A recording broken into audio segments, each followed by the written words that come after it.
Nagsimula ang kwento sa isang madilim na gabi sa isang lugar. Isang lalaking nagngangalang Sambara na mukhang balisa, habang sinasabi niya sa kanyang asawa at anak na babae na mag-impake kaagad at umalis ng bahay. Si Sambara ang pinuno ng gang na nagpoprotekta sa lugar, ay nag-aalala para sa kaligtasan ng kanyang pamilya bilang isang karibal na mafia boss. Si Paulus ay dumating para ayusin ang lahat, alam ni Sambara na may paparating na laban. Kaya nagpasya siyang manatili sa likuran at pangunahan ang kanyang mga tauhan sa labanan, sa halip na umalis kasama ang kanyang pamilya. Bago sila maghiwalay ay binigyan ni Sambara ang kanyang asawa ng ilang payo na humihiling sa kanya na manatiling matatag at mabuhay kahit na may mangyari sa kanya. Kinausap din niya ang kanyang anak na si Bonnie na sinasabi sa kanya na maging isang matigas na manlalaban upang harapin ang mahirap na mundo sa kanyang paligid. At ipinaalala niya sa kanya na ang karangalan ang pinakamahalagang bagay. Tulad ng pag-alis ng kanyang asawa at anak na babae. Dumating si Paulus at ang kanyang mga tauhan na handa para sa isang matinding labanan. Ilang sandali matapos sumiklab ang isang malupit na labanan sa pagitan ng grupo ni Sambara at ng gang ni Paulus. Sa oras na iyon ang bawat panig ay nawalan ng maraming tauhan. Naging matindi ang laban na walang awa mula sa magkabilang panig. Sa gitna ng kaguluhan sinaksak ni Paulus si Sambara sa tagiliran. Sa oras na iyon si Sambara sinubukang tumayo ngunit sa huli ay namatay siya dahil sa sugat. Lumipas ang ilang taon, ngayon si Bonnie at ang kanyang ina na naninirahan sa Jakarta. Ang pagkawala ni Sambara sa malagim na laban na iyon ay nag-iwan ng malalim na sugat sa kanilang mga puso. Ang kanilang buhay ay ganap na nagbago at ang asawa ni Sambara ay madalas na lasing na sinusubukang kalimutan ang pagkamatay ng kanyang asawa. Samantala si Bonnie ay naging tahimik at lumalayo na laging inaalala ang masasayang sandali noong ang kanyang ama ay buhay pa. Kahit na tahimik si Bonnie siya ay mabangis at hindi nag-aatubili na labanan ang sinumang manggugulo sa kanya. Ito ay ipinapakita ng si Bonnie ay pinatalsik mula sa paaralan dahil sa pakikipag-away sa isang estudyante sa high school na sinubukang abalahin siya. Nang umuwi si Bonnie pinayuhan siya ng kanyang ina na huwag makisali sa gulo sa kanyang bagong paaralan. Nang marinig ito, si Bonnie ay malungkot dahil ang ina nito ay laging lasing. Kinabukasan si Bonnie ay naghanda na pumasok sa kanyang bagong paaralan. Bago siya umalis ay nililinis niya ang magulong bahay. Pagdating niya sa paaralan ang guro ay humiling sa kanya na magpakilala. Ngunit sinabi lang ni Bonnie na hindi siya naniniwala sa pag-ibig na nagpapahiwatig ng mga nakaraang karanasan na naging dahilan ng kanyang pag-aalinlangan sa mga relasyon. Isang tanyag na estudyante na nagngangalang Gaga na isa ring pinuno ng isang gang sa paaralan na interesado kay Bonnie. Ang unang klase ay nagsimula sa pagbabasa ng guro ng tula tungkol sa buhay, tinanong ng guro kung sino ang sumulat nito at sinagot kaagad ni Bonnie. Sa oras ng break si Gaga ay lumapit kay Bonnie sa cafeteria upang ipakilala ang kanyang sarili. Ngunit ang kanyang malamig na ugali ay lalo siyang naging interesado sa kanya. Nang matapos ang klase, isang grupo ng mga estudyante mula sa ibang paaralan ang nagpakita na handang magsimula ng away. Pinipigilan sila ni Gaga at ng kanyang mga kaibigan at sumama si Bonnie. Nang makita niyang ang bato na itinapon sa kanya, ay mabilis na lumaban siya pabalik sa pagpapabagsak sa marami sa mga mag-aaral mula sa kabilang paaralan. Ginamit niya ang sinturon ng kanyang ama bilang sandata at pinatutunayan na hindi siya isang taong mahina. Sa lalong madaling panahon pagkatapos na sumiklab ang labanan, ang pinuno mula sa karibal na paaralan ay humanga sa lakas ni Bonnie at sinubukan siyang lapitan. Ngunit hinahamon siya ni Gaga sa isang leader laban sa leader. Nang malapit na silang mag-away narinig nila ang mga sirena ng pulis. Noong mga oras na iyon sina Bonnie at Macho ang kalabang leader ay nahuli at dinala sa police station.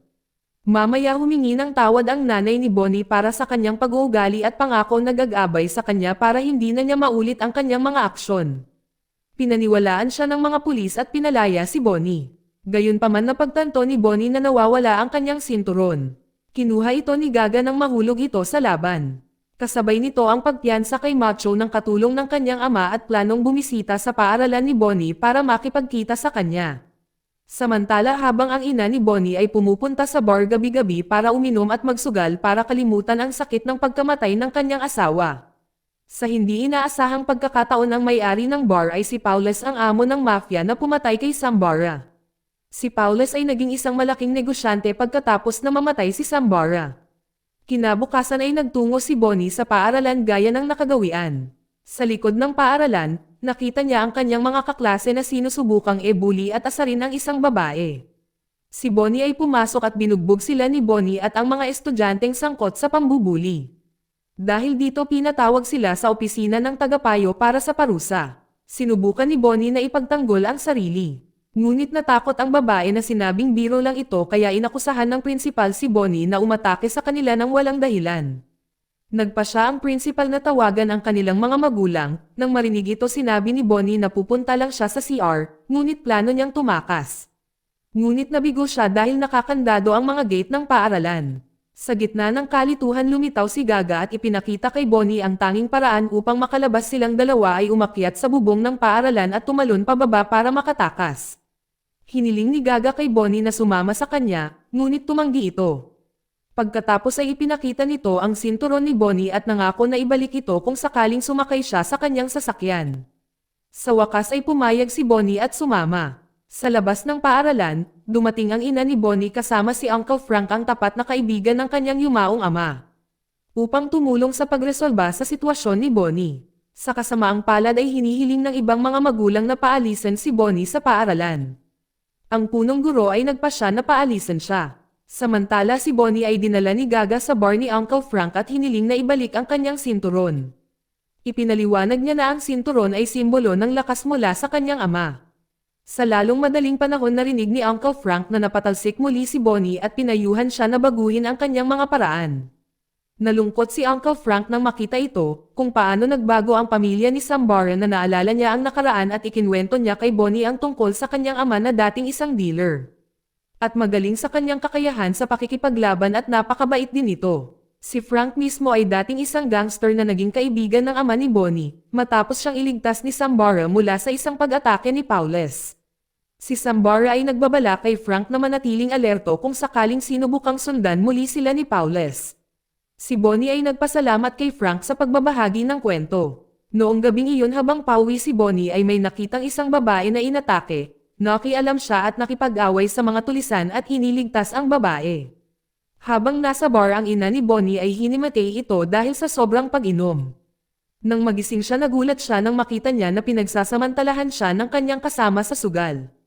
Nang siya ay uuwi ay nagsimula siyang uminom muli sa pag-iisip tungkol kay Sambara. Hindi nagtagal ay dumating si Bonnie sa bahay at pinagalitan siya dahil sa sobrang gabi na. Si Bonnie ay nakipagtalo pabalik na nagsasabing ang kanyang ina ay nagmamalasakit lamang sa kanyang sarili. Nagtalo ang mag-ina, dahil dito sinampal ng ina si Bonnie. Pakiramdam na nasaktan pumunta siya sa lugar ni Frank para magpalamig, tinawagan ni Frank ang ina nito at sinabihan siyang hayaan si Bonnie na lutisin ang kanyang kalungkutan. Sa ibang pagkakataon sina Frank at Bonnie ay nagsasanay ng martial arts ng magkasama at humanga si Frank sa kung gaano kalaki ang kanyang kakayahan sa pakikipaglaban. Pagkatapos ng pagsasanay nangako si Frank na dadalhin si Bonnie sa kanyang bagong paaralan. Kinabukasan dumating si Bonnie sa kanyang bagong paaralan at nalaman lamang na ito ang parehong paaralan ng karibal na gang na si Macho. Si Macho ay nagulat nang makita si Bonnie at dinala siya sa silid-aralan upang harapin ang kanyang manlalaban na si Leila. Ang paaralan ay may tradisyon kung saan ang mga bagong estudyante ay kailangang lumaban para patunayan na kaya nilang manatili. Kaya naman napilitan si Bonnie na makipag-duel kay Leila. Noong una ay nagpupumiglas si Bonnie at duguan ang ilong. Ngunit pagkatapos ay nagalit siya at lumaban pabalik kay Leila. Pagkatapos ay lumapit si Bonnie kay Macho at sinabi sa kanya na hindi siya natatakot sa kanya. Nang hindi inaasahan, ang away sa pagitan ni Bonnie at Leila ay naitala at ibinahagi sa paaralan ni Gaga. Nang makita ito ni Gaga nag-alala siya sa pag-aakalang nasa panganib si Bonnie kaya naman sumugod siya sa paaralan ni Macho. Ngunit pagdating niya sa gate ay hinarang siya ni Macho at ng kanyang mga barkada na parang mga pusa at aso na handang makipaglaban sa isa't isa. Pagkatapos ay nagsimulang mag-away sina Gaga at Macho sa harap mismo ng paaralan na naghahampasan hanggang sa pumasok si Bonnie para pigilan sila. Hinailan niya silang dalawa sa isang kotse at dinala sila sa isang pampublikong sementeryo. Sinabihan sila ni Bonnie na mapupunta sila dito kung sila ay patuloy na nag-aaway ng ganito at binibigyan sila ng mahabang pag-uusap. Sa huli ay nagkasundo ang dalawa. Mamaya pumunta si Bonnie sa bar ni Frank upang tumulong. Maya-maya ay dumating ang kanyang ina upang sunduin siya at si Bonnie ay nabalisa pa rin na hindi pinansin ang kanyang ina. Ang ina na nasaktan at humingi ng tawad sa pag-amin na siya ay nagkamali dahil sa pagpapabiik kay Bonnie at laging iniisip ang kanyang yumaong asawa. Nangako ang ina na sisimulan na niyang bigyang pansin si Bonnie. Si Bonnie ay nagsimulang umiyak at humihingi ng paumanhin. Pati na rin sa wakas ay pumayag siyang umuwi kasama ang kanyang ina. Sa bahay ginagamot ng ina ang mga pasa ni Bonnie at pinayuhan siyang itigil ang pakikipaglaban. Si Bonnie ay ipinaliwanag niya na lumalaban lang siya kapag may dahilan siya at hindi niya hahayaang matapakan ang kanyang pride. Ang ina pagkatapos ay ibinahagi niya kung paano niya nakilala ang ama ni Bonnie na si Sambara, na nagturo sa kanya ng pagtatanggol sa sarili upang manatiling matatag. Mamaya sa gabing iyon ay tinipon ni Paulus ang kanyang barkada na may planong patayin si Frank, si Bonnie at ang ina nito. Si Paulus at ang kanyang mga tauhan ay pumunta sa bar ni Frank na handang hamanin siya.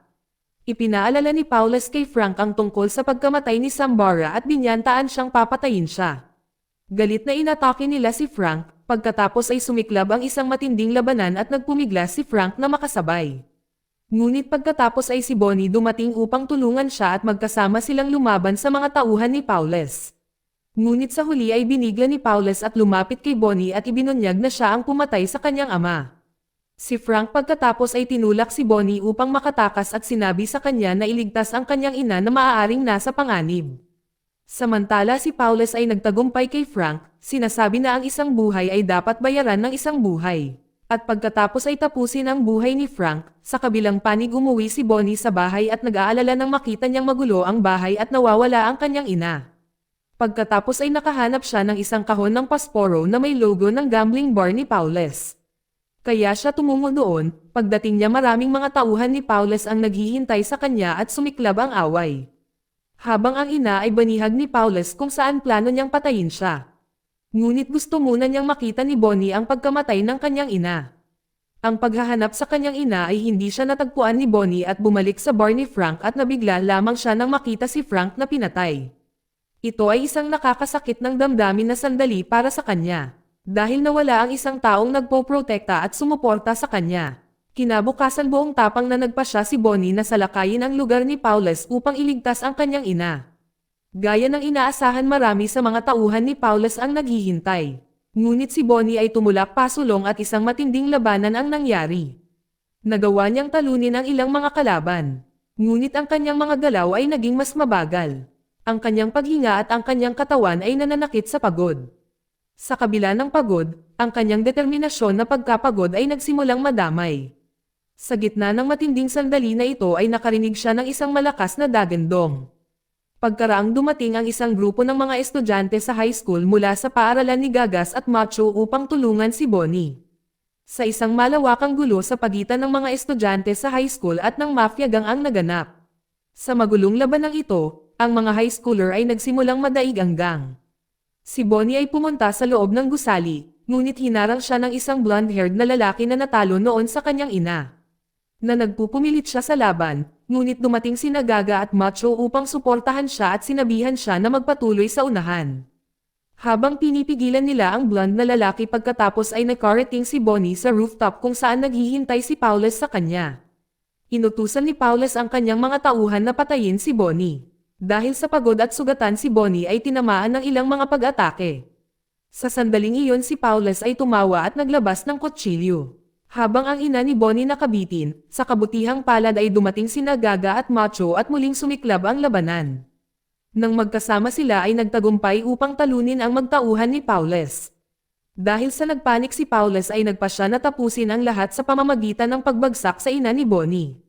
Ngunit nahuli siya ni Macho sa oras. Dumating ang malaking sandali ni Bonnie, Gaga at Macho na magkasama na humarap kay Paulus. Pagkatapos ng ilang laban ay nagawa nilang patumbahin si Paulus. Sa sandaling iyon tumayo ang ina ni Bonnie na puno ng alaala ng pagkamatay ng asawa at ang sakit na dinanas niya. Huminga siya ng malalim na nakaramdam ng takot at determinasyon at naninindigan sa pananaksak kay Paulus.